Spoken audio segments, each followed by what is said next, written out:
자, 우리 다 같이 사도신경으로 신앙 고백하겠습니다. 전능하사 천지를 만드신 하나님 아버지를 내가 믿사오며 그 외아들 우리 주 예수 그리스도를 믿사오니 이는 성령으로 잉태하사 동정녀 마리아에게 나시고 본디오 빌라도에게 고난을 받으사 십자가에 못 박혀 죽으시고 장사한 지 사흘 만에 죽은 자 가운데서 다시 살아나시며 하늘에 오르사 전능하신 하나님 우편에 앉아 계시다가 저리로서 사한 자와 죽은 자를 심판하러 오시리라. 성령을 믿사오며 거룩한 공회와 성도가 서로 교통하는 것과 죄를 사하여 주시는 것과 몸이 다시 사는 것과 영원히 사는 것을 믿사옵나이다. 아멘. 찬송가 70장 피난처 있으니 함께 찬송하겠습니다.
오늘 우리가 함께 묵상할 하나님의 말씀은 여호수아 20장 1절부터 9절까지 말씀입니다.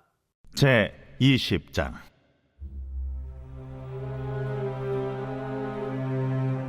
여호와께서 여호수아에게 말씀하여 이르시되 이스라엘 자손에게 말하여 이르기를 내가 모세를 통하여 너희에게 말한 도피성들을 너희를 위해 정하여 부지 중에 실수로 사람을 죽인 자를 그리로 도망하게 하라. 이는 너희를 위해 피의 보복자를 피할 곳이니라. 이 성읍들 중에 하나에 도피하는 자는 그 성읍에 들어가는 문 어귀에 서서 그 성읍의 장로들의 귀에 자기의 사건을 말할 것이요 그들은 그를 성읍에 받아들여 한 곳을 주어 자기들 중에 거주하게 하고 피의 보복자가 그의 뒤를 따라온다 할지라도 그들은 그 살인자를 그의 손에 내주지 말지니 이는 본래 미워함이 없이 부지 중에 그의 이웃을 죽였음이라. 그 살인자는 회중 앞에 서서 재판을 받기까지 또는 그 당시 대제사장이 죽기까지 그 성읍에 거주하다가 그 후에 그 살인자는 그 성읍 곧 자기가 도망하여 나온 자기 성읍 자기 집으로 돌아갈지니라 하라. 이에 그들이 납달리의 산지 갈릴리 게데스와 에브라임 산지의 세겜과 유다 산지의 기럇 아르바 곧 헤브론과 여리고 동쪽 요단 저쪽 루벤 지파 중에서 평지 광야의 베셀과 갓 지파 중에서 길르앗 라못과 므낫세 지파 중에서 바산 골란을 구별하였으니 이는 곧 이스라엘 모든 자손과 그들 중에 거류하는 거류민을 위하여 선정된 성읍들로서 누구든지 부지 중에 살인한 자가 그리로 도망하여 그가 회중 앞에 설 때까지 피해 보복자의 손에 죽지 아니하게 하기 위함이라. 네, 할렐루야. 우리 사랑하는 성도님들, 오늘 우리가 묵상할 말씀은 도피성에 관한 말씀입니다. 20장 말씀, 짧은 1절부터 9절까지의 말씀이지만 하나님께서 이스라엘 백성에게 도피성을 세우도록 명령하신 아주 의미 있는 그런 말씀입니다. 도피성은 실수로 살인을 저지른 사람이 피할 수 있도록 마련되어져 있는 보호처입니다. 하지만 이것은 어떤 법적 제도로서만 주어진 것이 아니라 하나님께서 죄인을 보호하시고 또 회복의 기회를 주시는 어떤 은혜를 우리에게 알려주는 장치입니다. 우리 성도님들, 우리 모두의 삶을 되돌아보면 우리는 죄로 인해서 하나님 앞에 심판받아 마땅할 그런 존재라는 것을 다 알고 있습니다. 하지만 예수님께서 우리의 도피성이 되시는 것을 우리가 알고 하나님 말씀을 통해 그 의미를 깨닫고 또 도피성이 가진 영적인 의미, 또 우리가 어떻게 하나님의 은혜의 피난처를 찾아 살아가야 할지 오늘 말씀을 통해서 함께 생각해 보도록 하겠습니다. 자, 먼저 1절부터 3절까지 말씀을 보면 도피성을 주신 그 내용이 나옵니다. 여호와께서 여호수아에게 말씀하여 이르시되 이스라엘 자손에게 말하여 이르기를 내가 모세를 통하여 너희에게 말한 도피성들을 너희를 위해 정하여 부지 중에 실수로 사람을 죽인 자를 그리로 도망하게 하라. 이는 너희를 위해 피해 보복자를 피할 곳이니라. 자, 도피성은 어떤 인간의 사회적인 법률, 그걸로 끝나는 것이 아닙니다. 하나님께서 친히 명령하신 제도입니다. 하나님께서는 정의로우신 분이시고 또 정의를 세우시는 분이십니다. 또한 동시에 자비로운 분이십니다. 죄를 용납하지 않으시지만 동시에 죄에 대해서 회복의 길을 열어두시는 분이십니다. 자, 우리 삶에서도 하나님께서 세우신 법을 우리가 마땅히 따라야 하지만 그 법이 심판을 위한 것이 아니라 회복과 생명을 위한 것이다 라는 것을 우리는 잘 깨달아야 합니다. 하나님께서는 우리의 잘못을 책망하실 뿐만 아니라 회복을 위한 길도 열어주시는 분이십니다. 자, 오늘 이 3절 말씀을 보면 피해 보복자라는 말씀이 나옵니다. 이 개념은 어떤 가문을 대표하는 보복자, 복수자는 살인당한 가족을 대신해서 가해자를 처벌할 수 있었습니다. 하지만 실수로 살인을 저지른 사람까지 그 복수의 대상이 다 돼버리면 억울한 피해자가 생길 수 있습니다. 그래서 도피성은 이런 사람들을 위해서 하나님께서 보호하시는 장치로 만들어 놓으셨습니다. 하나님께서 공의를 행하시되 또 긍휼을 베푸시는 자비로운 하나님이시다라는 것을 보여주고 있습니다. 자, 그리고 4절 말씀을 보면 이 성읍들 중에 하나에 도피하는 자는 그 성읍에 들어가는 문 어귀에 서서 그 성읍의 장로들의 귀에 자기의 사건을 말할 것이요 그들은 그 성읍에 받아들여 한 곳을 주어 자기들 중에 거주하게 하고. 자, 도피성에 들어간다고 누구나 자동으로 다 보호받는 것은 아니었습니다. 성읍의 장로들이 그 도망 온 사람의 사정과 이유를 다 듣고 그리고 의도적인 사지를 저지른 것이 아니라면 보호해 주는 것입니다. 사랑하는 성도님들, 하나님께서는 무조건 우리 잘못을 다 덮어주시는 것이 아닙니다. 하나님은 공의로운 하나님이십니다. 공의와 진리를 바탕으로 우리를 용서하시고 회복시키시는 하나님이십니다. 그래서 우리는 하나님의 은혜가 우리에게 주어졌을 때 회개함으로 하나님의 자비를 경험하게 되는 줄 믿습니다. 자, 도피성에 피한 사람들은 대제사장이 죽을 때까지 그곳을 떠날 수 없습니다. 이것에 담겨져 있는 영적인 의미를 우리가 좀 생각해 봐야 하는데요. 대제사장의 죽음은 죄의 대속을 상징합니다. 여러분, 신약에서 예수님께서는 우리의 영원한 대제사장이 되셔서 우리를 위한 완전한 속죄를 이루셨습니다. 오늘 본문 내 나오는 이 내용이 히브리서 9장에 잘 나와 있습니다. 히브리서 9장 11절부터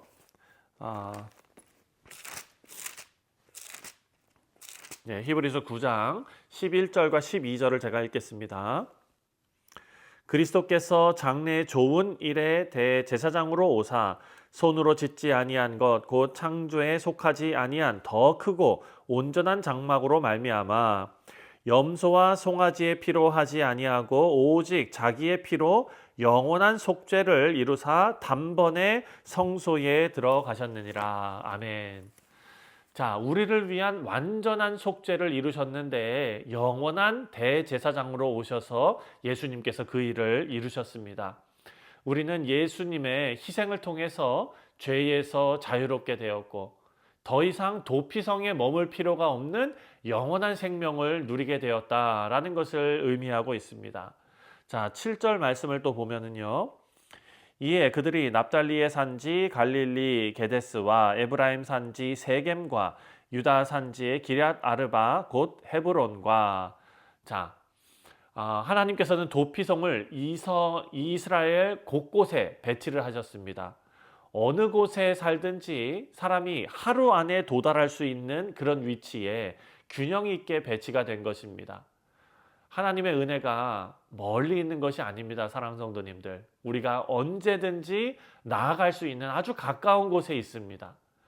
우리의 영적 도피성, 예수님께 나아가는 길도 마찬가지이죠.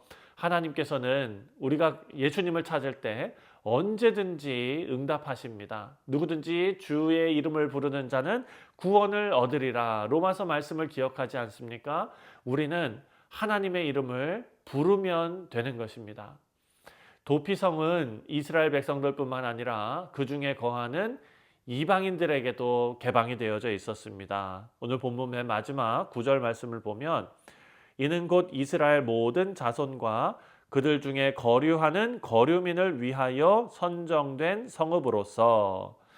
자, 하나님의 구원이 어떤 특정한 사람에게만 주어진 것이 아니고 모든 민족, 모든 열방에 열려져 있음을 보여주고 있습니다.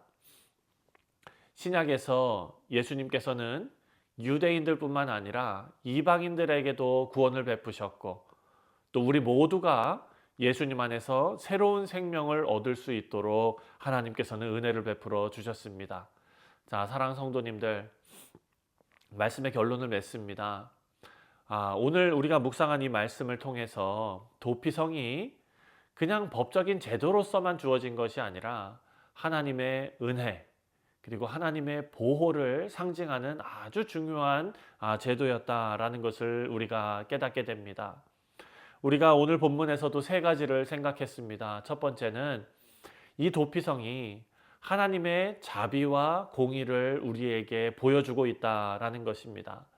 하나님께서는 죄를 심판하시는 분이시지만 동시에 회복과 보호의 길을 열어주시는 하나님이시다라는 것을 오늘 아침에 꼭 기억하시기를 바랍니다. 두 번째로 도피성은 신약의 예수 그리스도를 예표한다라는 것을 우리가 생각했습니다. 예수님께서는 우리의 영원한 도피성이 되셔서 우리가 죄의 형벌에서 자유롭게 되도록 우리를 자유케 하셨습니다. 그리고 세 번째로 도피성이 가까운 곳에 배치되어서 누구든지 하루길이면 도망갈 수 있도록 해주신 것처럼 우리는 언제든지 하나님께 나아갈 수 있다라는 것을 우리가 생각하게 됩니다. 하나님께서는 우리의 가까운 피난처가 되시고 우리는 언제든지 하나님께 나아가서 회복을 얻을 수 있습니다.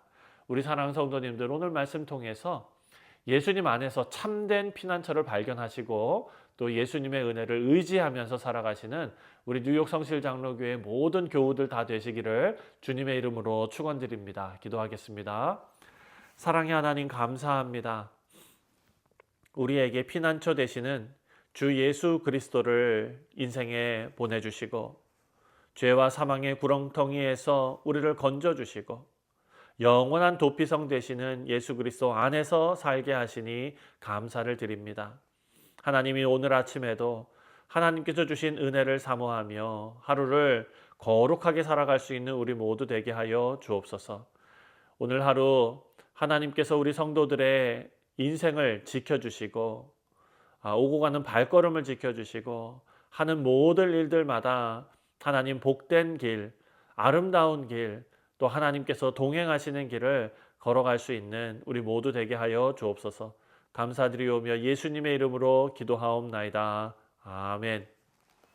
하늘에 계신 우리 아버지여, 이름이 거룩히 여김을 받으시오며 나라가 임하시오며 뜻이 하늘에서 이루어진 것 같이 땅에서도 이루어지이다.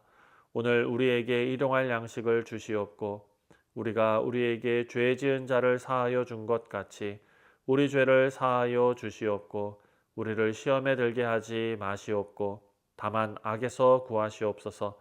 나라와 권세와 영광이 아버지께 영원히 있사옵나이다. 아멘. 네, 사랑 성도님들, 오늘 목요일은 우리가 함께 신앙생활하는 교우들을 위해서 기도하는 날입니다. 우리 성도님들의 사업과 직장과 그리고 학업과 가정을 위해서 기도해 주시고 또 성도들의 건강을 위해서 기도해 주시고 또 여러 가지 기도 제목들 정말 아시는 대로 우리가 서로를 위해서 합심하여 기도하며 또 하나님의 은혜가 우리 교회 모든 교우들 가운데 함께 하시기를 간절히 기도하고 또 축원합니다. 우리 다 같이 성도들을 위해서 기도하겠습니다.